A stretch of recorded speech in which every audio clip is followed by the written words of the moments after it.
Alléluia.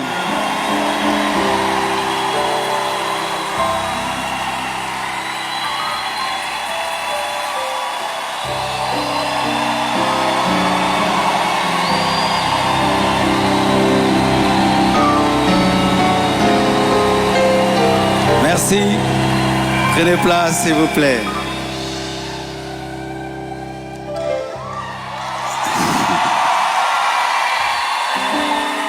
Amen. Ne coupez pas le live, hein? Nous voulons que ça passe en live. Ne coupez pas le live.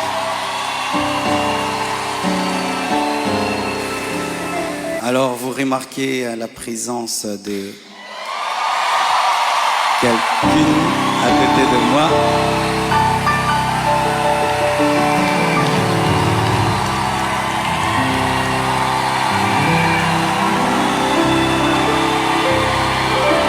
Amen. Est-ce que je peux maintenant parler? Amen. Alors, beaucoup de gens posent la question, elle est d'où, elle est d'où, elle est qui? Même des gens me posent la question, même sur ses cheveux. Est-ce que ce sont ses vrais cheveux? Mais les Congolais, nous sommes graves, hein? Même les cheveux de quelqu'un, vous suivez. Elle est malienne, elle a aussi des origines libanaises, donc c'est un mélange comme moi aussi. Alors, j'ai quelque chose à vous dire. Alors, pour ne pas aller de travers, j'ai préféré écrire afin d'être concis et d'être clair, parce que il est bon vraiment que je vous raconte comment on s'est rencontrés. Amen. Hein?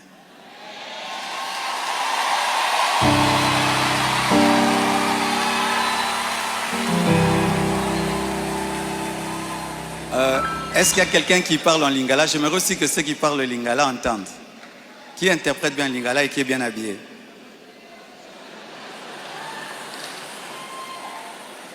Ok, on va traduire pour ceux qui parlent en lingala un jour. Chers frères et sœurs, après le décès brusque de Maman Blanche, j'ai traversé l'une des saisons les plus sombres de ma vie. J'étais au bord de la dépression, même de l'AVC et même de la mort.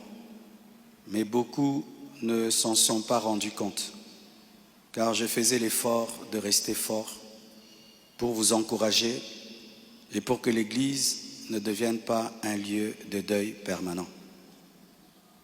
La solitude, les nombreux questionnements, la douleur de mes enfants, l'innocence de mon bébé, le poids du ministère, la gestion de mes affaires, de ma maison et même de moi-même, tout cela pesait terriblement sur mes épaules.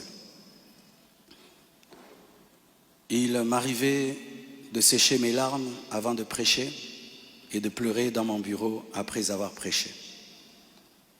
Dans cette épreuve, le pasteur Ézéchiel Moulumba, un ami d'enfance et fils du même père spirituel, me parla un jour de sa fille Esther. Mais je lui répondis que je n'avais ni la force ni la tête à cela. J'avais même demandé à Dieu le don du célibat dans l'espoir de ne plus jamais ressentir le besoin de me marier. Mais Dieu ne répondit pas à cette prière. À plusieurs reprises, par l'intermédiaire des prophètes, des songes et des convictions personnelles, le Seigneur me fit comprendre qu'il voulait que je continue ma route et que je refasse ma vie avec quelqu'un d'autre, et qu'il était dangereux pour moi de rester longtemps dans le veuvage, car un plan maléfique se tramait contre ma vie, mon ministère, ma famille et l'Église. Je me souviens d'une vision particulièrement marquante. J'étais dans une chambre encerclée de très longs serpents aux couleurs magnifiques. Ils faisaient semblant de dormir, attendant que je marche sur l'un d'eux pour m'attaquer. Leur venin était aussi mortel que la beauté de leur couleur. Un seul carré d'1 mètre sur 1 mètre me servait de refuge. La pièce avait une unique fenêtre qui ne pouvait s'ouvrir que de l'extérieur. Et je voyais une servante de Dieu venir ouvrir la fenêtre afin que je puisse m'échapper. Dans cette agonie intérieure, le Seigneur me poussa à recontacter le prophète Ézéchiel, qui me donna le numéro d'Esther. Mais au début, elle ne répondait pas. J'en fis part au prophète qui lui transmit alors mon propre numéro. La première chose que je lui avais demandé, c'était de prier pour moi. Ensuite, nous avons commencé à échanger. Je lui ouvrais mon cœur, elle m'écoutait, me soutenait, priait avec moi, tout en continuant à remplir fidèlement ses responsabilités au travail, parce qu'elle était une responsable là où elle travaillait. Et à l'église, elle était plutôt photographe, caméraman, modératrice, prédicatrice. Elle était diaconesse et elle était consacrée pasteur. Et elle continue à remplir fidèlement ses responsabilités au travail à l'église, même très tard la nuit, quand j'avais des insomnies et malgré le décalage horaire de 5 et 6 heures. Au fil du temps, une relation sincère est née. Une flamme s'est allumée et dans mon cœur, j'ai eu l'assurance que c'était elle. J'en ai parlé à son pasteur, à mes parents, à mes pères spirituels et à mes amis, afin de ne rien faire sans rédévabilité, conseil et prière des autres. Même mes enfants ont été associés. Ils ont souhaité la rencontrer, ce qui s'est fait selon le timing de Dieu à Bruxelles. Le Seigneur m'avait parlé d'une période d'1 an. Il ne l'a pas dit qu'à moi, mais à d'autres, y compris certains d'entre vous. Plusieurs ont même reçu des détails précis la concernant, ce qui confirmait ma direction. C'est pourquoi le mariage a été célébré le mercredi 23 juillet en Belgique. J'aurais aimé qu'il ait lieu à Kinshasa, mais cela aurait été trop coûteux et compliqué à organiser.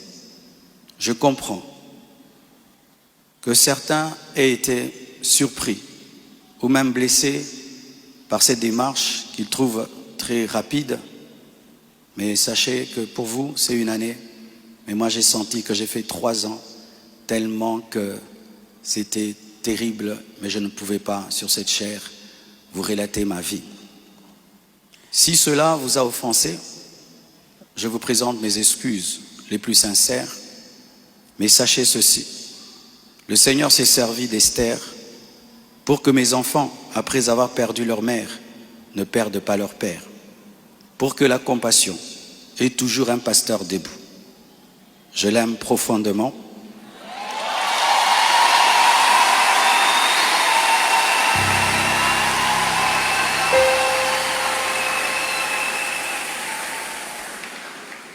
Je l'aime profondément.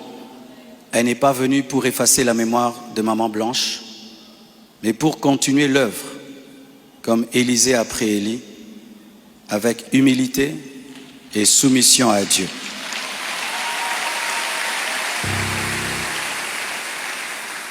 Priez pour elle, elle est étrangère, c'est sa première fois d'être au Congo.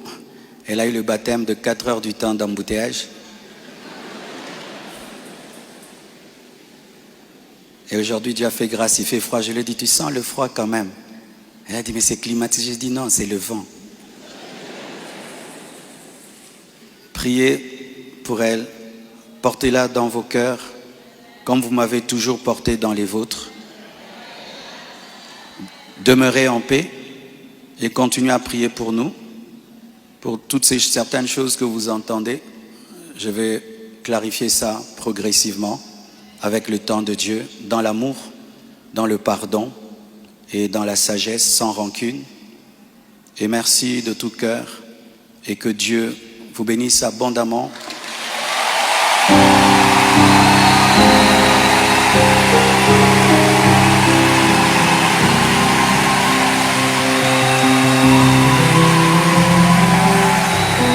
Pour votre soutien, vous avez prouvé au monde que vous êtes une église mature.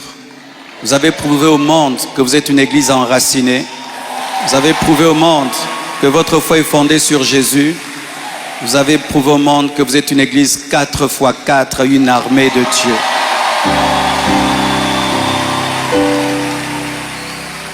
Des fois, j'ai dit à Dieu, tu as beaucoup de serviteurs, pourquoi tout ça c'est moi? Il y a beaucoup d'églises au Congo, pourquoi la compassion, la pluie, les écrans qui tombent sur les gens? Mais nous avons une grande destinée. Un jour, nous comprendrons pourquoi tout ça. Alléluia. Aujourd'hui, nous voulons que vous puissiez prier pour nous. On a prié pour nous à Bruxelles, mais votre prière me manquait. Priez pour nous, s'il vous plaît.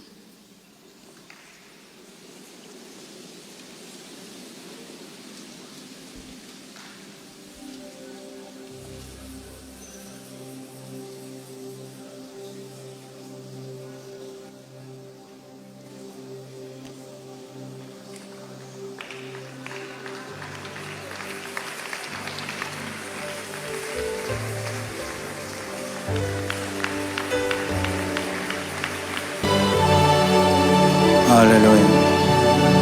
Maman Esther va prier pour nous.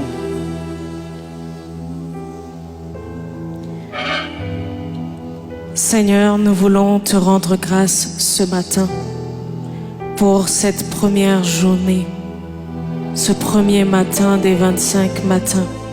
Nous te rendons grâce éternelle pour tout ce qui a pris place en ce lieu. Nous te disons merci Seigneur parce que nous avons déjà expérimenté ta présence. Nous pouvons palper et sentir ta présence en ce lieu. Et pour cela, nous te rendons des actions de grâce.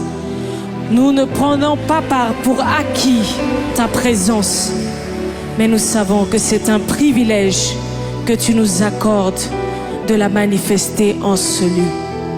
Et c'est pourquoi ce matin, nous te disons merci. Nous te recommandons également les restants des 25 matins. Nous prions, Seigneur mon Dieu, que nous puissions expérimenter ta présence jour après jour et davantage en ce lieu. Que nous allions dans une profondeur de ta présence. Nous allions encore plus en profondeur dans ta présence. Que nous expérimentions, Seigneur, une dimension que nous n'avons jamais expérimentée auparavant. Et que, Seigneur, tout un chacun ici présent qui a délaissé sa demeure pour venir en ce lieu, et toute l'Église Compassion rentre dans une nouvelle saison à partir d'aujourd'hui. Nous recommandons, Seigneur, tous les orateurs qui vont fouler cet autel, Seigneur. Nous prions, Seigneur, que ça ne soit pas, Seigneur, de par leurs propres mots, par leur propre intelligence qu'ils parlent, mais que ce soit, Seigneur, les oracles de Dieu qu'ils déclarent en ce lieu. Seigneur, nous te recommandons, Seigneur, le retour de toute personne ici présente, Seigneur. Nous prions que tu les protèges, que tu les gardes, que tu préserves, Seigneur, chacun des membres, chacune des familles de cette Église et tous ceux qui nous suivent à distance sur les réseaux sociaux. Bénis le restant de cette journée. Bénis la journée de demain, le culte de demain, Seigneur. Et que toute la gloire te revienne. Tous les honneurs te reviennent, Seigneur. Que toutes les acclamations, Seigneur, montent au-devant de ton trône. Car toi seul es digne, Seigneur, de recevoir notre adoration, notre louange. Tu es le roi des rois. Tu es le Seigneur des seigneurs. Tu es le maître incontesté de l'univers. Il n'y a point d'autre nom, Seigneur, qui soit au-dessus du tien. Sois élevé, Seigneur. Sois glorifié. C'est dans le nom de Jésus que nous avons ainsi prié. Ensemble, nous disons Amen. Que Dieu vous bénisse. Bon retour dans vos maisons. Amen. J'invite les hommes de Dieu, les leaders, ils vont monter. Nous allons prier ensemble.